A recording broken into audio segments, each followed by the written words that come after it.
Rizzo, Washington. We have a quorum. We will be hearing two bills today, House Bill 986 and 1214, and executing on House Bill 345. We will begin with Representative Murphy's House Bill 986. Representative, when you're ready, you may begin.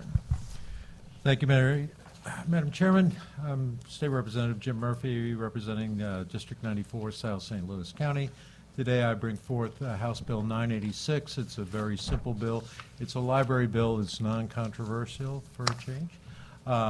This bill basically does four different things. The first one is we had a situation in St. Louis where there was a conflict between the political subdivision of the library board and the county on building a building, and it became quite a fiasco in the media. And basically all this does is clarify that library boards should follow the zoning of the county. And the Library Association basically came forth and said we didn't know we didn't need to do that to begin with, so that wasn't as much a thing. The second thing it does is it allows the tax levies to be used for maintenance on libraries. Right now they can only use it for books and so forth, and maintenance is a big issue, so this just allows them to use that. Doesn't allow them to build new libraries, but does allow them to use it for maintenance. The third thing that was added on the House floor was just a simple change allowing trustees to change the fiscal year.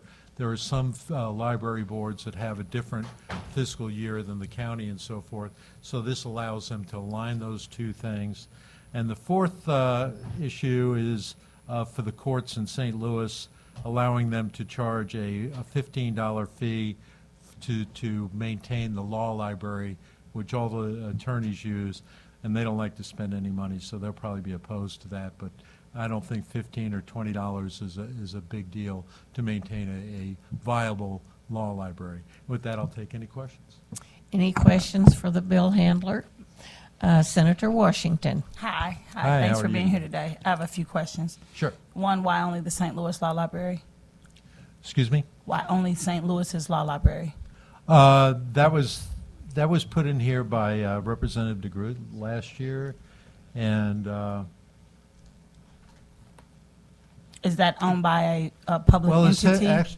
Jackson County also, I believe. Jackson County. But what about all the rest of the law libraries? I don't know if there are, how many law libraries there are besides in Jackson County and St. Louis County? Every circuit has a law library. I'd have no problem adding them. Okay. To your knowledge, are any of those public entities? Because our law library is not a publicly owned entity, and neither is St. Louis. Or any of the... They're not public. They're not owned by a government entity. No. So we're going to give lawyers money No, for these their are, library. these are They are public. not public entities. They're not We public. pay a membership to be able to go to those libraries. Like I said, this was a bill that was added last year. I was asked to put it on this bill, so... So you're not really familiar with why you put that I'm not on your really bill? familiar with that Okay. part of the bill. All right.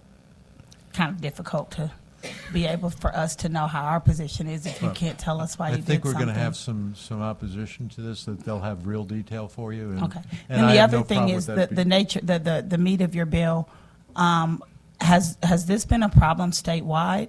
Or you mentioned that it was a problem in St. Louis, so I'm kind of wondering why we're It is restricting not, but it or just imposing needs, something it on. needs Let to me be finish, please. clarified for the state so that this doesn't happen again. So did other libraries come to you and say that this was a problem for them? They said they had no problem with making. Which lining up library this way. said that? The Library Association said they had Okay, no but you problem. you didn't talk to like individual library systems to see whether they were for or against it. No, but I think the Library Association representatives here, they Okay. can. Well, I'm asking you because it's not their bill, it's your bill, so that's No, why I'm asking you. I did not talk. I did talk to the Library Association. I did talk to St. Louis County Library, and they were okay with it.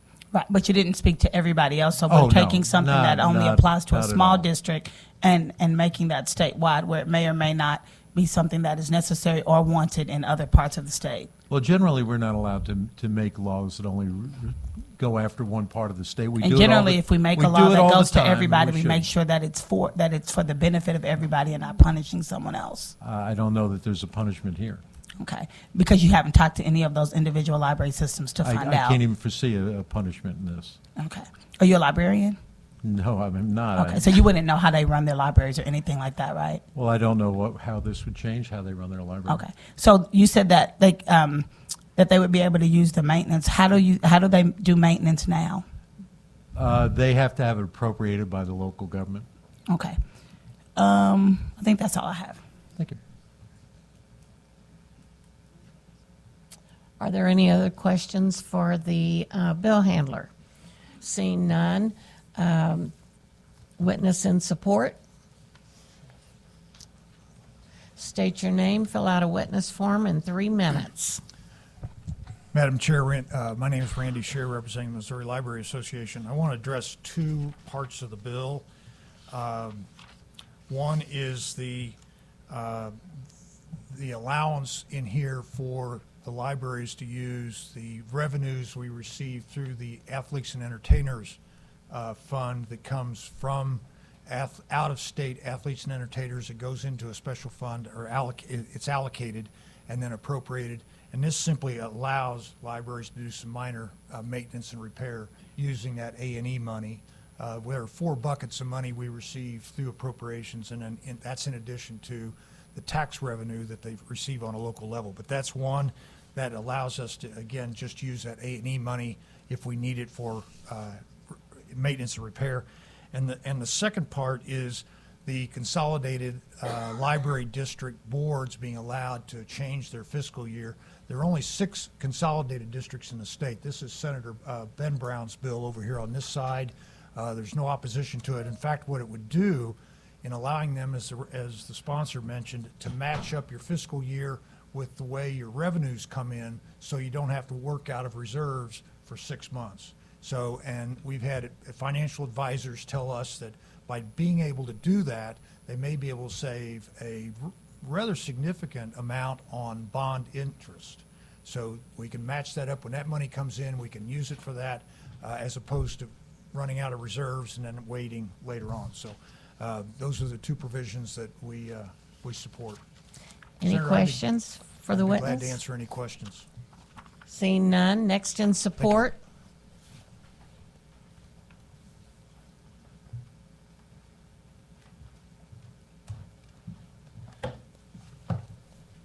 Madam Chair, members of the committee, Scott Clark, Secretary of State's Office, thank you for letting me speak. I'm here only on a very small portion of it, and that is the maintenance and repair portion of it. So currently, as has been described, the funds come in through the athletes and entertainers tax, and those are proportionally allocated. And there's a list of things that those can be used to spend. Mostly what we see that money spent on by libraries is material acquisitions. One of the things that some of the libraries have experienced is, let's say they have a leaky window, and so rain comes in and ruins a book, and they can spend all the money they want on replacing that waterlogged book, but they can't spend any of the money to fix the window to prevent the book from getting wet. And so we have seen this, and so it's a small change that would allow those libraries to potentially seek a little bit of funding to replace the window. We're not building buildings necessarily, but it would allow for things like that. So instead of buying the same book 3 or 4 times, let's just fix the window and keep the book in circulation. Thank you. Any questions for the witness? Seeing none, next in support. Thank you. Next in opposition.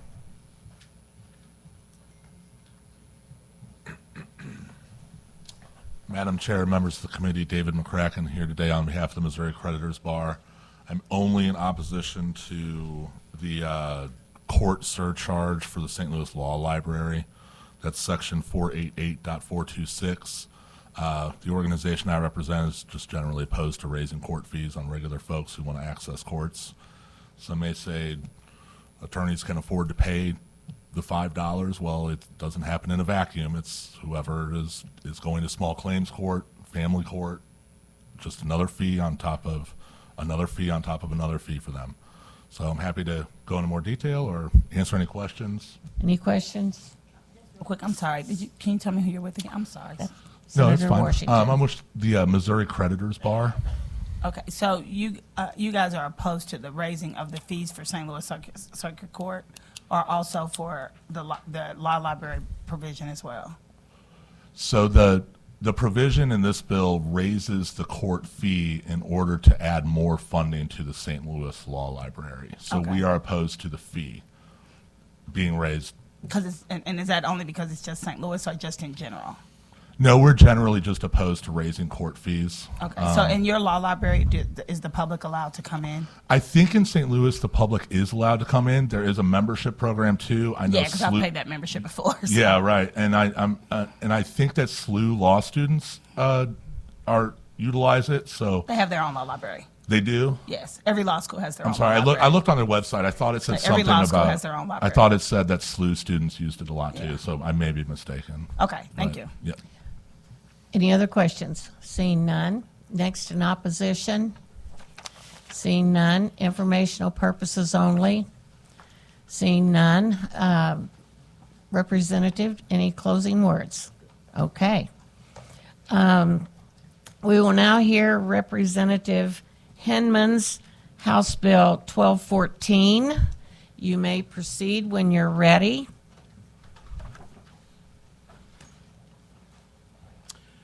Good afternoon. Thank you, Madam Chair, members of the committee. My name is Dave Hinman. I represent House District 103, which encompasses the great city of O'Fallon. I'm here today to talk about House Committee substitute for House Bill 1214, which slightly changes the deadline for filing of a declaration of candidacy. It's a very simple bill that makes a small technical change to our state statute as requested by our local city clerks.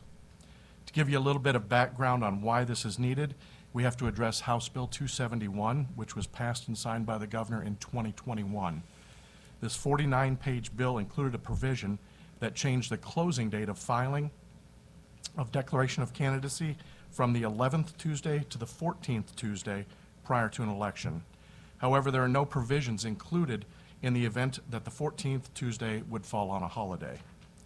All we're doing here is moving the opening of the filing 1 week to the 16th Tuesday and moving the deadline for filing to the 13th Tuesday. We are including a provision that if the 13th Tuesday falls on a federal or state holiday, then the closing filing date shall fall at 5 p.m. on the next day that is not a holiday. This bill passed out of both House committees unanimously and was third read with a vote of 150 yes to 0 no. I'm happy to take any questions that you might have. Any questions from the committee? Seeing none. The first witness in support. Please fill out a witness form, state your name, and you have 3 minutes.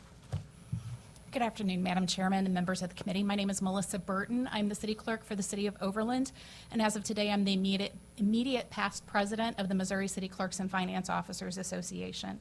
I represent upwards of 400 municipalities throughout the state and their city clerks, and a lot of those municipalities, the city clerk is the only employee of that city for those small municipalities. The previous amendment to section 115.127.5 had the unintended consequence of closing candidate filing the week between Christmas, for the general municipal election, the week between Christmas and New Year's Day. December 25th, 2029, if the language stays as it is right now, December 25th, 2029 will be the closing of candidate filing for the general municipal election in 2030. House Bill 1214 moves the candidate filing 1 week closer to the general municipal election and adds a provision if the close of candidate filing falls on a federal or state holiday.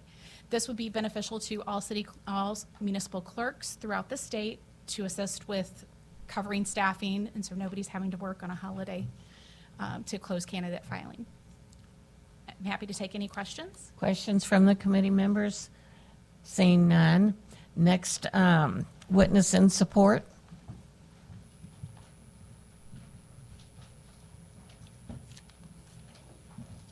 Good morning, Madam Chair, members of the committee. My name is Richard Sheets. I'm Executive Director of the Missouri Municipal League. I just want to go on support of records in support of House Bill 1214. I think the sponsor and the previous witness summed it up nicely. I'll try to answer any questions if I can. Any questions for the witness? Seeing none? Thank you. Thank you. Next witness in support? Seeing none. First witness in opposition? Seeing none. Anybody for informational purposes only? Seeing none. Representative, do you have any closing comments? Thank you very much. I move that we go, let's see. Yeah. I move that we go into executive session now. Do I have a second? All for a voice vote. All in favor, say aye. Opposed? I move that we take up House Bill 345. Do I have a second? All those in favor, say aye. Those opposed, say no. The ayes appear to have it. This is the bill we heard from Representative McGirl relating to special road districts. Is there any discussion on the bill? I move that we vote House Bill 345 out of committee do pass. Do I have a second? Is there any discussion? Madam Secretary, please call the roll. Senators Gannon, Aye. Crawford. Aye. Carter. Coleman. Koenig. Rizzo. Washington.